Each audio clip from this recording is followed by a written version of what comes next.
When our communities need help, Blue Cross and Blue Shield companies step up with partnerships capable of preparing meals for thousands of families in need. Because it's not just about health insurance. We believe it's our responsibility to expand care to rural communities, protect our heroes with safety equipment, support local nonprofits. These are our stories to help build stronger communities for the health of America. Second Opinion with Joan London is produced in conjunction with UR Medicine, part of University of Rochester Medical Center, Rochester, New York. They make up the largest percentage of the population and the labor force, and they are experiencing declining health faster than any other recent generation before them. They are millennials, and how their health plays out in the years ahead will determine the overall health of our country. And they are the topic of today's discussion. Joining us is primary care physician Dr. Michael Gavin from the University of Rochester Medical Center. And you're almost constantly connected, which I think is increasing your stress and increasing your anxiety. Millennial strategist, author, and founder of the Millennial Solution, Gabrielle Bosché. This is a generation that has access to nearly everything. If a millennial has a question, we Google it. And Dr. Robert Roswell, a cardiologist and Associate Dean for Diversity, Equity, and Inclusion at Hofstra Northwell. There's a lot of information on the internet. There's a lot of information, but there's not a lot of wisdom. And I'm Joan London, and it's all coming up here on Second Opinion.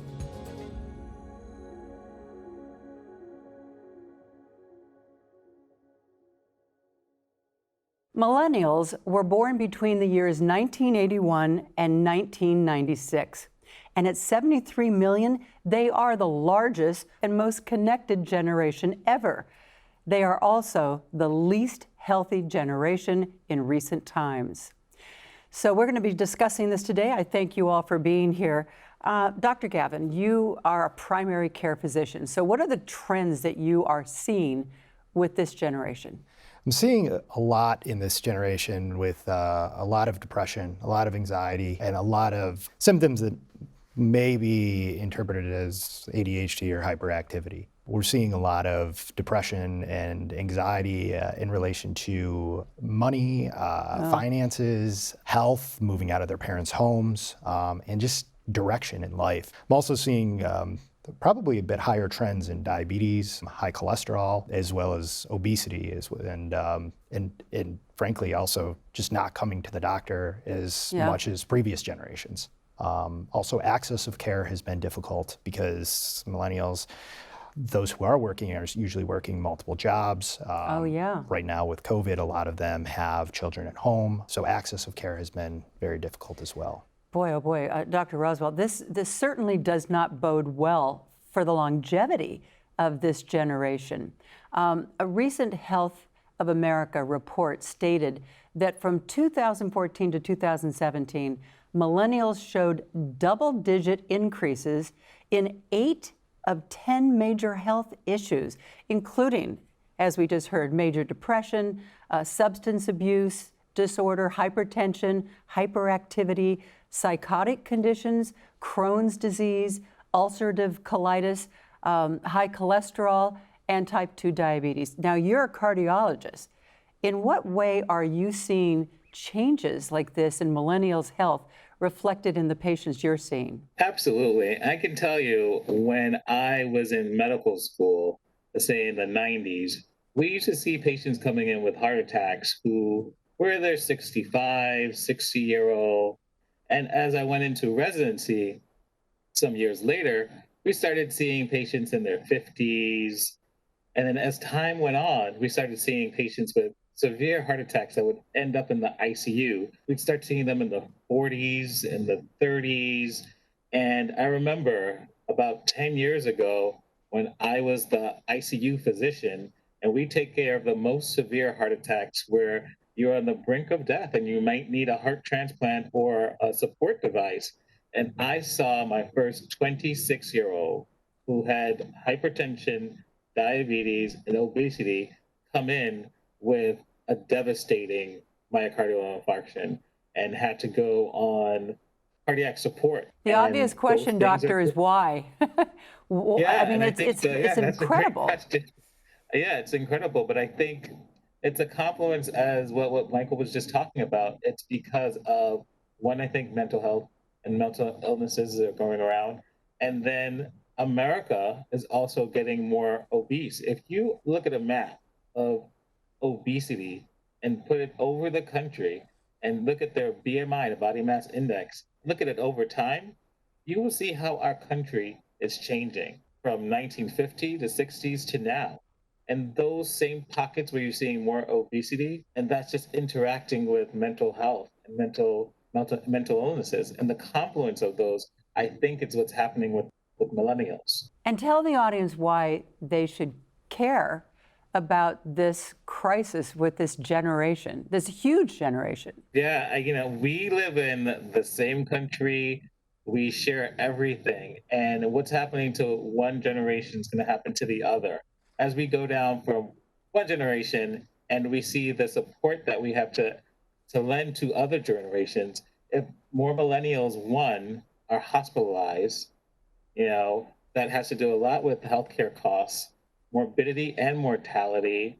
Those are the people who will take care of me when I get older.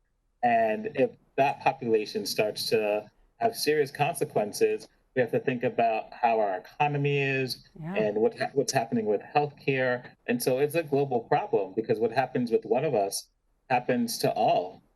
Yes, and the financial burden of taking care of the health of an entire generation. Gabrielle, you are a millennial. You write about millennials. As a millennial, what do you think and what do you hear from others about what they want their relationship to be with their healthcare provider, their relationship with their doctor? Certainly. I mean, this is a generation that has access to nearly everything. If a millennial has a question, we Google it. Yeah. And so because of that, I think that this is a generation who feels that at least there's an appearance of having access to answers. But the internet is right full of information, but not necessarily wisdom. And so I think that this is a generation who certainly, in many reports, will say, health is a major priority for me. I feel the healthiest and the fittest that I've ever experienced. But because this is a generation that hasn't necessarily been had access to the healthiest options when it comes to food, due to ride sharing, we're not walking. So just some kind of natural movement we would be having throughout the day, that this is a generation that isn't necessarily prioritizing their health as much as they should. In fact, 1 out of 5 millennials actually say that they're not pleased with the access and the type of care that they have in their health system. So it's a generation that is displeased what's currently there, but isn't necessarily taking the ownership that we would like to see to really take ownership and recognize that if we want to have a long, healthy, fulfilling life, we have to take control of our health and wellness ourselves. So as a primary care physician, Michael, and a lot of this generation don't have what they call a PCP, a primary care physician. What kind of feedback have you gotten as to what they want their relationship to be with you? Absolutely. So I think that they're looking for instant answers. A lot of times they're telling me what they've Googled or what they've seen online. And I think that they want a primary care physician that's available for them to answer questions almost immediately. And I think that really access of care is something that they should expect. And you're right, a lot of millennials that we're seeing, I believe that in the report that you were referring to, I think that there was something like 28% to 30% of those in their late 20s, early 30s did not have a primary care physician. And it's not that they weren't accessing the health system, they were going to urgent cares, EDs for answers, but at the same time they didn't have a primary care doctor who as a plug to primary care. We notice trends in patients' health. We will look at their blood pressures and see how those are progressing over the years or months and really get to know them and have a personal relationship with them. But at the same time, yes, access to care, I think, is something that they do expect. Telemedicine, I think, is something that is going to be somewhat of an answer to millennials and reaching out to them. And, in many ways, telehealth will help follow people with chronic illnesses. Sure. But Robert, I think that when it comes to millennials, this is going to be exactly what they want. They don't want to have to make the appointment 3 months from now and drive and wait in a doctor's office. That can keep them from even going to a doctor. Absolutely, but I think we need, as the medical community, need to share the blame in all of this, because it's all about culture and how you align with the culture of your community. And that can span from race, ethnicity, gender, but it could also span through generations. And so I think in the medical community, we are too sort of patriarchal to say, we are the physicians, you listen, you come to us, you do what we say. But that's shifting now, and we're learning to reach out to different cultures. And I think we need to understand, how do we better reach millennials? How digital health is great, telehealth is great, and that divide between the older physician who's trying to learn how to do a televisit from a millennial who thinks this is the best thing and this is the way it should be done. And so I think what we're seeing now, and hopefully we're going to change this, that the medical society will move more towards telehealth and actually bridge that divide, where we see the cultures of all of our patients and connect with them. And that's the most important thing, because I think if you connect with them, then you start to trust them.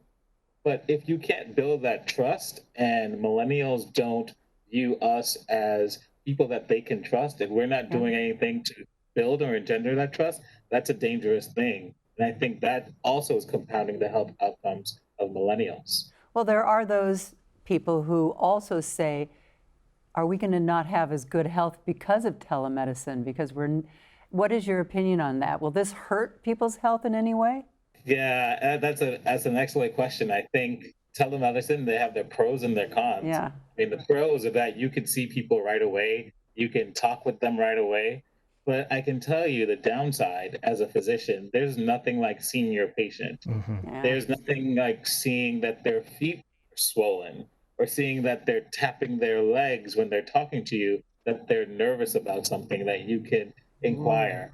And so I think the screen, if you're using whatever platform, provides somewhat of a distance, which can be good because you can see people quicker and easier and more convenient, but it does give that distance. And as a physician, you really want to get proximate to see what people's problems are so you can help solve. If you just want to get to these millennials, might this be that which is going to close this gap?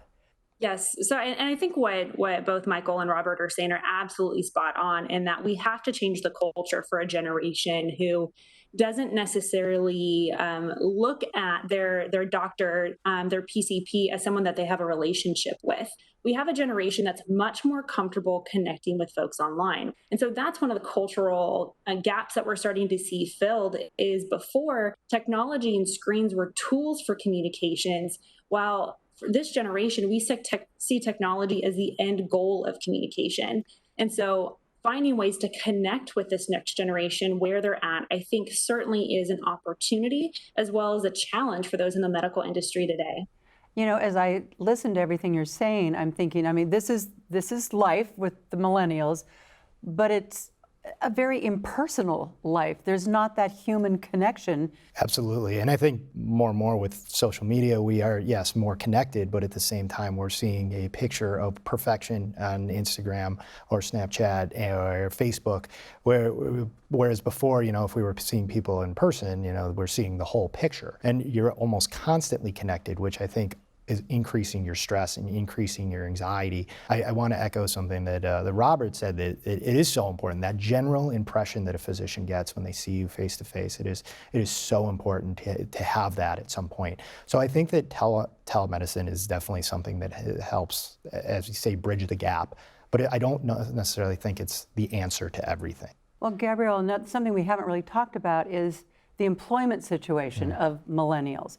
And what do they want in terms of supporting their physical and their mental health? Certainly. And millennials are now 65% of the workforce. By 2025, we will make up 75% of the workforce. And so this is a generation that has different expectations when it comes to the role that employers play in our lives. We're now seeing millennials have expectations educations about things around mental health, alternative health, things like acupuncture, massage. Certainly, CBD is a huge topic within this next generation. And so, certainly, the role that the employer is playing is expanding. And I think COVID is certainly a great example of that. Of now, employers are having to expand their role to not just say, "I give you a job and I compensate you for that."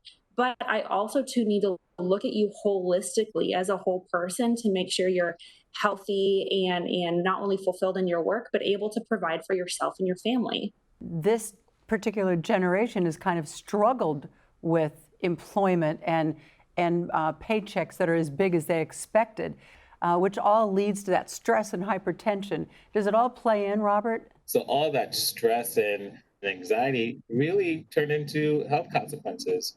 And as we know, the higher stress levels are, for whatever reason, the higher your cortisol levels are, the more that you are likely to have hypertension that also is triggered to visceral fat, which is obesity, and also diabetes. So the more stressed out a community is overall, it turns into downstream health consequences. Boy, you just made it so plain as to how you go down that road.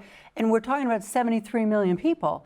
So, Michael, how much should we all kind of understand this and embrace the idea that this is a public health crisis? Oh, absolutely. And we're stressed, we're anxious, and that's leading to a huge public health crisis. I mean, people are not going to be able to work because of stress and anxiety or depression. They're going to get unhealthier a lot faster. They're going to be retiring or on disability a lot sooner. They're not going to be contributing to the economy. I think that this needs to be taken very seriously by the general population and by millennials. We need to do better, I think, as far as prioritizing our own self-care and our own health.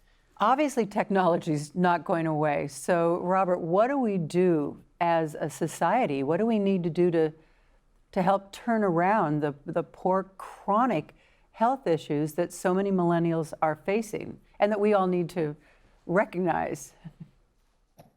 Yeah, I think it has to be our communication styles. We have to learn as a medical community how we reach out to millennials and how we engage. And also, I think really importantly, how we gain their trust. Because as Gabrielle was saying, there's a lot of information on the internet. There's a lot of information, but there's not a lot of wisdom. And I think that was very important because what we need to do is connect that the medical community, the medical society, we have the wisdom that we can parse through that information to help you out. And I think until we understand the culture of millennials and we come to the table with that humility, it's going to be really difficult to bridge the divide. So I think as a medical community, as I said before, that we really need to understand the culture of millennials and how to bring them into the fold instead of just observing and watching these skyrocketing health outcomes, which have a devastating effect on our country, the economy, and the health of millennials. And as you research, Gabrielle, what do you find as to what are some ideas or some strategies that we could do? Certainly. And I think that it's incredibly important to recognize that this is a generation who wants to be well. This is a generation who really wants to eat healthily. When you think of kind of the ideal millennial lunch, you're thinking of avocado toast and maybe some like matcha kale smoothie or something. So it's a generation that has kind of culture-fied eating healthy and living well. But unfortunately, we're also a generation that has access to Photoshop and Facetune and a number of apps that can actually make you appear to be healthier and happier than you really are. So I think a big part of it is our generation holding each other accountable, where we're talking about mental health. 1 out of 3 millennials and Generation Z are currently seeking some sort of mental health support by a professional. And so it's a generation that I think has done a lot of good when it comes to identifying challenges, anxiety, depression. On the other side, I think because we have almost glamorized some of these mental health concerns, that we're having people self-diagnose to say, oh, yes, I'm dealing with anxiety and depression, when maybe they just may have had a bad day, maybe just got laid off. And so they are causing themselves to accept a label of having anxiety or depression when maybe it's just something that just was a bad day, for example, versus something that they need to get long-term support for. But I'm curious, kind of in that same regard, though, Michael, your experience of millennials coming in and self-diagnosing themselves to say, I'm convinced I have this particular issue or this particular challenge. How do you, as a medical professional, make sure that you listen to them, but maybe educate them about the proper way to determine what their symptoms are? Yeah, so we have a couple of different standardized questionnaires that we go through to give us an idea if somebody has depression, anxiety, and how severe it is. And usually we'll go through one of those. And that is why it's important to kind of either have a face-to-face telemed visit or in person. But I think that it's also important to kind of like get all the surrounding details, like you said, to see what triggered it. Was it you getting fired? Was it like you broke up with your boyfriend or something? And also, like, I think that with the self-diagnosis it gets tricky because you're reading online that you're I'm checking off all these boxes for like hyperactivity. I think I have ADHD, but really, like, as a pediatrician as well, I treat a lot of ADHD in children as well. But like in adults, a lot of time it's stress, it's anxiety that may be manifesting itself as that. You're not going to be as well focused. You're going to be more forgetful. You're not going to be more present if you just have chronic stress about whatever it is that is barraging you throughout the last few weeks, days, months.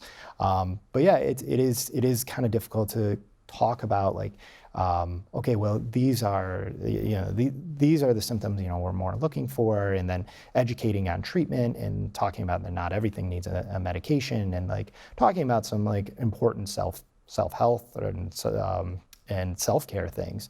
And one that I always try to promote is exercise, because I feel like especially in our generation, we love the idea of exercise, but a lot of times there's just not the time for it.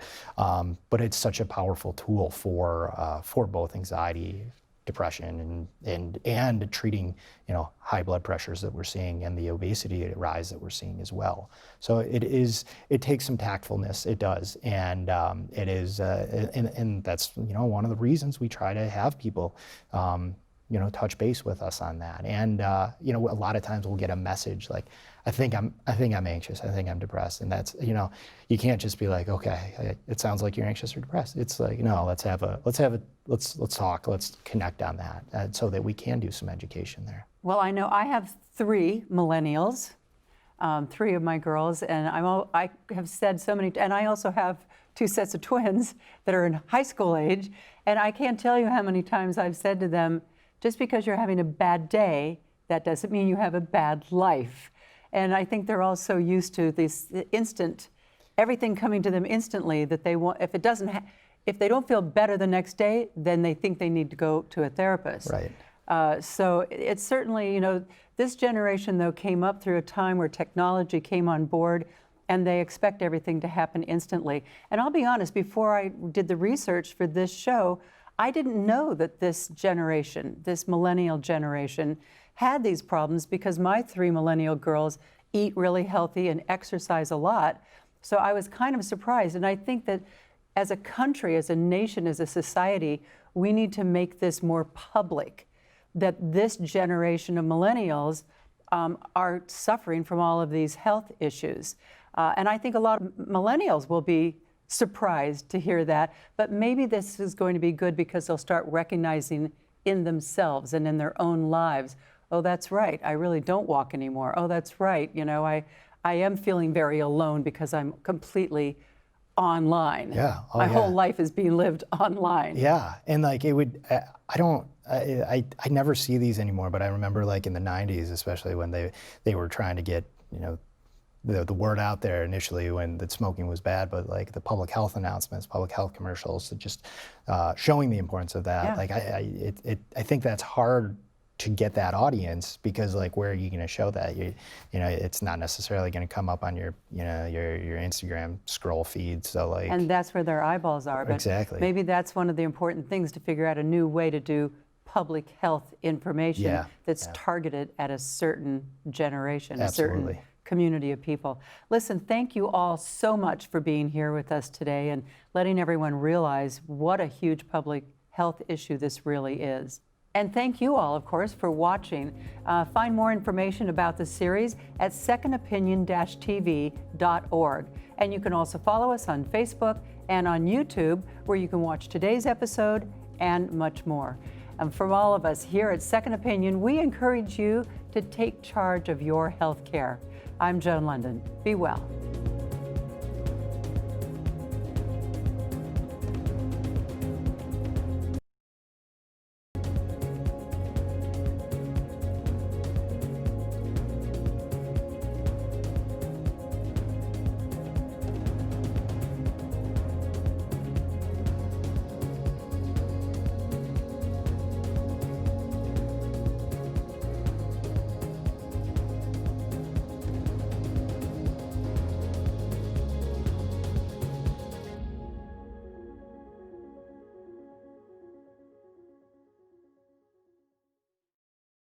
When our communities need help, Blue Cross and Blue Shield companies step up with partnerships capable of preparing meals for thousands of families in need. Because it's not just about health insurance. We believe it's our responsibility to expand care to rural communities, protect our heroes with safety equipment, support local nonprofits. These are our stories to help build stronger communities for the health of America. Second Opinion with Joan London is produced in conjunction with UR Medicine, part of University of Rochester Medical Center, Rochester, New York.